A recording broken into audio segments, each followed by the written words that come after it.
بسم اللہ الرحمن الرحیم وفی اموالہم حق للسائل والمحروم قال رسول اللہ صلی اللہ علیہ وسلم فرض رسول اللہ صلی اللہ علیہ وسلم زکاة الفطر طہر الصیام من اللغو والرفث وطعمة للمساکین صدق اللہ و صدق رسولہ النبی الکریم۔ ناظرین کرام، اسلام ایک مکمل ضابطہ حیات ہے، اس لیے اللہ تعالیٰ نے اسلام کو قرآن پاک میں میرے آقا صلی اللہ علیہ وسلم نے اپنے فرامین اور اپنے اقوال مبارکہ میں دین کہا ہے۔ اللہ تعالیٰ نے ارشاد فرمایا ان الدین عند اللہ الاسلام، کہ اللہ کے نزدیک جو پسندیدہ دین ہے وہ اسلام ہے، اور دین کا معنی ضابطہ حیات ہوتا ہے، مکمل نظام زندگی ہوتا ہے۔ دین اسے کہتے ہیں کہ جس میں عقائد بھی ہوں، اعمال بھی ہوں۔ دین اسے کہتے ہیں کہ جس میں انفرادی معاملات بھی ہوں اور اجتماعی معاملات بھی ہوں۔ الغرض انسانی زندگی کا کوئی پہلو ایسا نہیں کہ جس کے بارے میں دین اسلام رہنمائی اور روشنی نہ دیتا ہو۔ اللہ تعالیٰ نے جہاں انسان کو توحید، رسالت، قبر، آخرت، جنت، دوزخ کا تصور دیا، اس کے ساتھ ساتھ اس نے اسے نماز، روزہ، حج اور زکوٰۃ، ان اعمال صالحہ کا بھی حکم دیا، اور اس کے ساتھ ساتھ انسانی زندگی کو انفرادی اور اجتماعی زندگی پر سطح پر متشکل کرنے کے لیے بھی لازوال اصول عطا فرمائے۔ رب العالمین نے صرف عبادات کا ذکر ہی نہیں کیا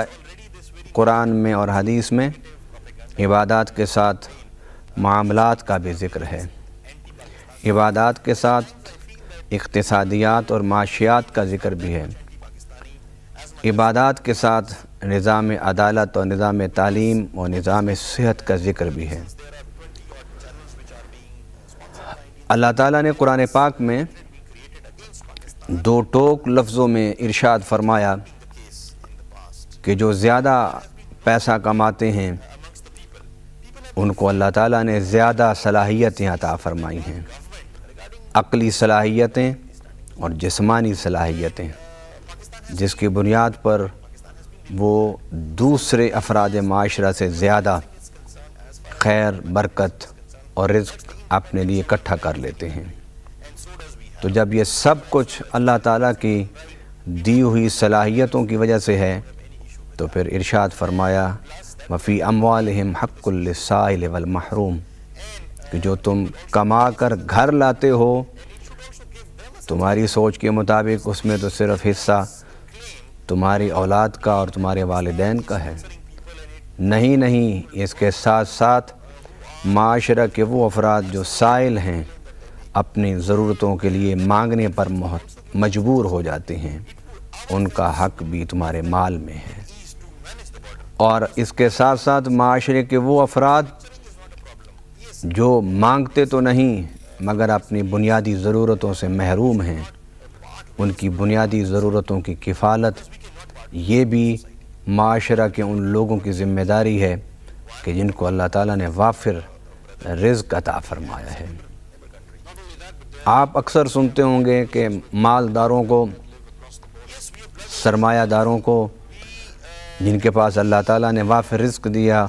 ان کو زکوٰۃ دینی چاہیے، ان کو صدقہ دینا چاہیے، ان کو خیرات دینی چاہیے۔ جہاں یہ ذکر ہے اس کے ساتھ ساتھ اس آیت پر بھی غور فرمائیے جس میں رب العالمین نے لفظ حق استعمال فرمایا، صدقہ نہیں کہا کہ تمہارے مالوں میں غریبوں کے لیے صدقہ ہے، زکوٰۃ ہے، خیرات ہے، نہیں، اس کا ذکر قرآن پاک میں موجود ہے، مگر اللہ تعالیٰ کی منشا کو تو سمجھیے کہ جن کے پاس زیادہ ہے رب انہیں اس زیادہ کو خرچ کرنے کے لیے ترغیب دے رہا ہے، توجہ دلا رہا ہے کہ یہ جو زیادہ تمہاری ضرورتوں سے تمہارے پاس آ گیا، اس میں ہماری منشا یہ ہے کہ یہ تمہارے ذریعے سے سائل اور محروم طبقوں تک واپس لوٹ جائے۔ ناظرین کرام، آپ اسی اسلام کے فلسفہ معیشت کو سامنے رکھتے ہوئے ایک اور قرآن پاک کی آیت میں آپ کے سامنے رکھنا چاہتا ہوں، جس میں سوال کیا گیا نبی پاک صلی اللہ علیہ وسلم سے کہ یہ پوچھتے ہیں کہ ہم کیا خرچ کریں، تو فرمایا قل العفو، جو تمہارے پاس ضرورت سے زائد ہے اسے خرچ کر دو، اس لیے کہ جو زائد تمہارے پاس آ گیا وہ کسی اور کا حصہ ہے، کسی اور کا حق ہے، اسے تم اس تک لوٹا دو۔ اگر ہم قرآن کے اس فلسفے کو ہی سمجھ لیں تو یقیناً وہ دور واپس آ جائے گا کہ جب دینے والے راستوں میں گلیوں میں گھوم پھر رہے ہوں گے مگر لینے والا کوئی نہیں ملے گا، یعنی کوئی سائل نہیں ہوگا کہ جس کو وہ دیں، اور کوئی محروم اسے نظر نہیں آئے گا کہ جس کی جھولی میں اس کی محرومیوں کو دور کرنے کے لیے مال اور دولت ڈال دیں۔ اور وہ دور آیا اسلام میں جب سیدنا عمر فاروق رضی اللہ تعالیٰ عنہ کے دور خلافت تھا، تو تاریخ اسلام میں یہ الفاظ سنہرے حروف کے ساتھ موجود ہیں کہ دینے والے نظر آتے تھے مگر لینے والے نظر نہیں آتے تھے۔ اور وہ کیوں؟ کہ انہوں نے قرآن پاک کی اس بنیادی فلسفہ معیشت کو سمجھ لیا تھا کہ تم اللہ پر توکل کرو، تم آج کھا کے سو جاؤ، کل کی اللہ پر چھوڑو تو اللہ تمہیں آج کی طرح کل بھی پیٹ بھر کے کھلائے گا۔ ناظرین کرام، ماہ رمضان شروع ہوا تو ماہ رمضان کے شروع ہونے سے پہلے ہی میرے آقا صلی اللہ علیہ وسلم نے صحابہ کرام کو بٹھا کر ترغیب دی کہ تم خود سحری کرو تو دوسروں کو بھی سحری کراؤ، تم خود افطاری کرو تو دوسروں کو بھی افطاری کراؤ۔ کیا مطلب؟ کہ تم جہاں خود کھاؤ وہاں دوسروں کو کھلانے کی فکر بھی کیا کرو۔ صحابہ کرام رضوان اللہ تعالیٰ علیہ مجمعین نے پوچھا کہ حضور اس کا کیا اجر ہوگا؟ تو میرے آقا صلی اللہ علیہ وسلم نے فرمایا کہ اس کا اجر اور ثواب یہ ہوگا کہ جب تم کسی کو روزہ رکھواؤ گے یا کسی کا روزہ افطار کراؤ گے تو جتنا ثواب اس روزہ رکھنے والے کو ملے گا اتنا ہی ثواب روزہ افطار کرانے والے کو بھی اللہ عطا فرمائے گا۔ الحمدللہ کہ آپ اپنے روزے کا ثواب بھی حاصل کر رہے ہیں اور اس کے ساتھ ساتھ دوسروں کو روزہ افطار کرا کے ان کے روزے کا اجر و ثواب بھی حاصل کر رہے ہیں۔ ایسا ہرگز نہیں ہوگا کہ اللہ اس کو اجر نہیں دے گا، فرمایا اللہ کے پاس بے شمار خزانے ہیں، اس کو بھی پورا اجر دے گا اور روزہ افطار کرانے والے کو بھی پورے روزے کا ثواب عطا فرمائے گا۔ یہ کھلانے اور پلانے کی بات ہے۔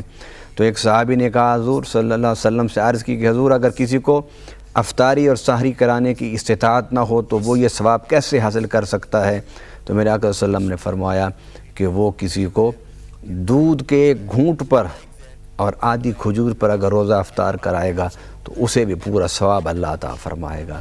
ایک صحابی بیٹھے تھے، انہوں نے کہا حضور اگر کسی کے پاس اتنی استطاعت بھی نہ ہو تو وہ یہ ثواب کیسے حاصل کرے؟ تو میرے آقا صلی اللہ علیہ وسلم نے فرمایا کہ وہ پانی بھر کر اپنے روزے دار بھائی کو پلا دے گا اور اس کا روزہ افطار کرا دے گا، اللہ اس کو اس پر بھی پورے روزے کا ثواب عطا فرمائے گا۔ گویا ماہ رمضان میں کثرت سے خرچ کرنے کا ذکر قرآن و سنت میں موجود ہے، اور حضرت عبداللہ ابن عباس رضی اللہ تعالی عنہما فرماتے ہیں کہ رسول اللہ صلی اللہ علیہ وسلم کے ماہ رمضان کے معمولات میں سے ایک عمل یہ بھی تھا کہ آپ کثرت سے سخاوت فرماتے تھے۔ ویسے تو حضور صلی اللہ علیہ وسلم رمضان سے پہلے اور بعد بھی سخاوت کا ایک بحر بے کنار تھے، مگر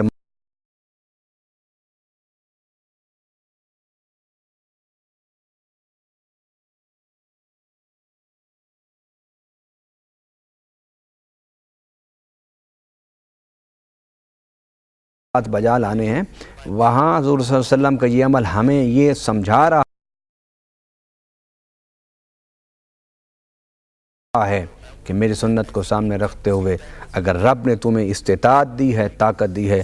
تو اپنے تجوریوں کے منہ بھی معاشرے کے غریب، یتیم، بیوہ اور مستحق لوگوں کے لیے کھول دو۔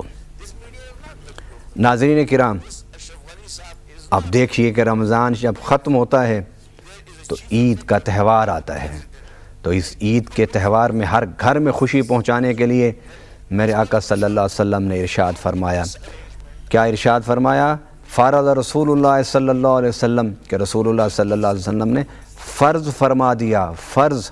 ایک حدیث میں لفظ واجب ہے اور ایک حدیث میں لفظ فرض ہے کہ حضور صلی اللہ علیہ وسلم نے فرض فرما دیا۔ کیا فرض فرمایا؟ زکوٰۃ الفطر، فطرانہ فرض کر دیا، فطرانہ واجب کر دیا رسول اللہ صلی اللہ علیہ وسلم نے، اور اس کے دو مقصد بیان فرمائے۔ پہلا مقصد یہ کہ طہر الصیام من اللغو والرفث، کہ تم نے روزے کے دوران جو لغو اور بیہودہ باتیں کی ہیں یا کوئی بیہودہ عمل تم سے ہوا تو تمہارا روزہ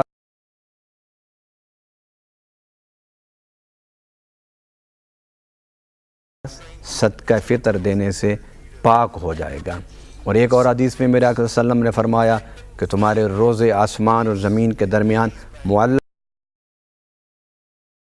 ہو جاتے ہیں جب تک تم فطرانہ ادا نہیں کرتے۔ فطرانہ دو۔ اور دوسری وجہ اس فطرانے کی حکمت اور وجہ اور سبب کیا میرے آقا نے فرمایا طعمۃ للمساکین، کہ جب تم فطرانہ ادا کرو گے تو جو معاشرے میں مسکین لوگ ہیں، خود سفید پوش لوگ ہیں، غریب لوگ ہیں، مسکین لوگ ہیں، ان کو عید کے موقع پر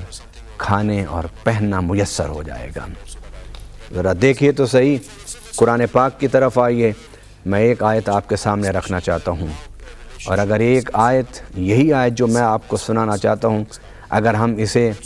سنیں اور سننے کے بعد اس کا یقین دل میں بٹھا لیں تو ہماری زندگی بھی بدل سکتی ہے، پورا معاشرہ بدل سکتا ہے۔ معاشرہ غربت سے غنا کی طرف آ سکتا ہے، جہالت سے علم کی طرف آ سکتا ہے، بیماریوں سے صحت کی طرف آ سکتا ہے۔ صرف ایک آیت اگر ہم سمجھ لیں اور اس کا یقین اپنے دل میں بٹھا لیں، اور وہ آیت کیا ہے؟ فَلْيَعْبُدُوا رَبَّ هَذَا الْبَيْتِ، فرمایا تم پر فرض ہے کہ اس گھر کے رب کی عبادت کرو، یعنی بیت اللہ کی طرف اشارہ کر کے کہا کہ جو اس گھر کا رب ہے اس کی عبادت کرو۔ ذہن انسانی سوچتا ہے کہ میں اس گھر کے رب کی عبادت کروں تو کیا مجھے ملے گا؟ آخرت میں جنت اور اللہ کے عذاب سے نجات تو ہے ہی، مگر اس دنیا میں کیا ملے گا؟ تو فرمایا الذی اطعمہم من جوع وآمنہم من خوف، کہ یہ رب، اس گھر کا رب بھوکوں کو کھلاتا ہے اور ڈر اور خوف میں مبتلا لوگوں کو امن دیتا ہے۔ ناظرین کرام، ذرا دیکھیے تو صحیح کہ رب العالمین کی اور بے شمار صفات ہیں، رحمان ہے، رحیم ہے، غفار ہے، تواب ہے، بے شمار اللہ کی صفات ہیں، ہزاروں اور لاکھوں کی تعداد میں اللہ کی صفات ہیں، مگر اللہ تعالیٰ نے یہاں جب عبادت کا حکم دیا تو بندوں کو کہا کہ میں وہ رب ہوں جو بھوکوں کو کھلاتا ہے، جو خوف میں مبتلا لوگ ہیں ان کو امن دیتا ہے۔ گویا رب العالمین نے اپنی معرفت کا ذریعہ ربوبیت کو بنایا ہے۔ اللہ اکبر، کہ رب کھلاتا ہے اس لیے اس کی عبادت کرو۔ اب آئیے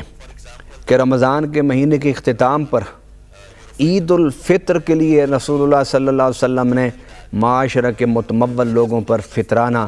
فرض قرار دے دیا۔ فطرانہ ہر چھوٹے بڑے پر ہے، بوڑھے جوان پر ہے، مرد عورت پر ہے، آزاد غلام پر ہے، یہاں تک کہ جو چاند رات پیدا ہوتا ہے بچہ اس کا بھی فطرانہ دیا جاتا ہے، اور جو غریب لوگ ہیں ان کو فطرانہ دیا جائے گا۔ اب ہمارے ہاں ایک عجیب سلسلہ چل نکلا ہے، وہ یہ کہ اعلان ہو جاتا ہے کہ جی 100 روپے فطرانہ آپ نے دینا ہے، اور ہم میں سے پھر ہر شخص اپنی طرف سے، اپنے بچوں کی طرف سے فی کس 100 روپے ادا کر دیتا ہے۔ اور یہ بات تعجب خیز کیوں ہے کہ جو کروڑوں اربوں کماتے ہیں وہ بھی سمجھتے ہیں کہ ہم 100 روپیہ دے دیں گے تو ہمارا فطرانہ ادا ہو جائے گا۔ جو لاکھوں کماتے ہیں وہ بھی 100 فطرانہ دے کے ادائیگی کر کے فارغ بیٹھے ہوتے ہیں۔ میں سمجھتا ہوں کہ اس میں قصور ہمارا ہے، ابلاغ کا ہے، سمجھانے کا ہے۔ نبی پاک صلی اللہ علیہ وسلم نے فطرانہ 6 چیزوں میں بیان فرمایا ہے۔ گندم سے فطرانہ، آٹے سے فطرانہ، چھہارے سے فطرانہ، جو سے فطرانہ دو، کشمش سے فطرانہ دو، پنیر سے فطرانہ دو۔ ناظرین کرام، گندم اور آٹے سے جو فطرانہ دیا جائے گا وہ 80 اور 100 روپیہ بنتا ہے، اور اگر چھہارے سے فطرانہ دیا جائے تو فی کس 400 روپیہ بنتا ہے۔ اگر جو سے فطرانہ دیا جائے تو فی کس 500 روپیہ بنتا ہے، اور اگر کشمش سے فطرانہ دیا جائے تو فی کس 1200 سے 1400 بنتا ہے، اور اگر پنیر سے فطرانہ دیا جائے تو 2500 سے 2600 روپیہ بنتا ہے۔ اللہ اکبر۔ حضور صلی اللہ علیہ وسلم نے ان 6 چیزوں میں فطرانے کی ادائیگی کا بیان کر کے اپنے امت کو سمجھایا ہے کہ تم میں سے ہر ایک پر ایک جیسا فطرانے کی ادائیگی نہیں ہے، تم نے خود اپنی حیثیت کا تعین کر کے فطرانہ دینا ہے۔ اگر کوئی بہت زیادہ کماتا ہے تو اسے پنیر کے ذریعے سے، پنیر کے حساب سے فطرانہ دینا ہوگا، اور وہ 2500 روپیہ بنتا ہے۔ اگر کوئی بہت تھوڑا کماتا ہے تو اس کو پھر 80 روپے سے 100 روپے کے درمیان فی کس فطرانہ دینا ہوگا، اور جس کی آمدن متوسط ہے اس کا فطرانہ 400 سے شروع ہو کر 1200 تک جاتا ہے، اور جن کو اللہ تعالیٰ نے بے شمار عطا فرمایا ہوا ہے ان کے لیے فطرانہ فی کس 2400 روپے سے شروع ہو کے 2500 تک جاتا ہے۔ آئیے ناظرین کرام، فطرانے کی اس بیان کو سننے کے بعد اور میرے آقا صلی اللہ علیہ وسلم کی اس بیان کی حکمت کو سمجھنے کے بعد ہم عید ادا کرنے سے پہلے فطرانہ ادا کریں۔ فطرانہ عید سے پہلے ادا کیا جا سکتا ہے، اس کو ادا کرنا شروع کر دیجئے تاکہ ہمارے معاشرے کے جو غریب لوگ ہیں وہ اپنے بچوں کے لیے کپڑے خرید سکیں، اپنے عید کے دن کے لیے کھانا پینا خرید سکیں، تاکہ ہم وہ عید منائیں کہ جس عید کے دن میں ہر گھر سے خوشی کی صدا بلند ہو رہی ہو، ہر گھر سے نکلنے والے لوگ جب عیدگاہ کی طرف جا رہے ہوں تو نئے کپڑے پہنے ہوئے ہوں، اور معاشرے میں کوئی ایسا فرد نظر نہ آئے کہ جو گھروں کے باہر، سڑکوں پر، گلیوں پر یا مساجد کے باہر یا عیدگاہوں کے باہر اپنی غربت سے مجبور ہو کر بھیک مانگنے پر مجبور ہو جائیں۔ آئیے ہم دنیا کو بدل سکتے ہیں، ہم اپنے ملک کو بدل سکتے ہیں، ہم اپنے معاشرے کو بدل سکتے ہیں، اور وہ اسی صورت میں ہے کہ جب ہم اپنے مال کی خیرات نکال کے، صدقہ نکال کے اسے معاشرے میں تقسیم کریں، اور ہم میں سے ہر شخص اپنی ذمہ داریوں کو ادا کرتے ہوئے جب آگے بڑھے گا تو معاشرے میں تبدیلی آئے گی، معاشرے میں حسن پیدا ہوگا، معاشرے میں نکھار پیدا ہوگا، معاشرے میں اچھائی پیدا ہوگی۔ اللہ تعالی ہمیں دین اسلام پر عمل کرنے کی توفیق عطا فرمائے۔ وما علینا الا البلاغ المبین۔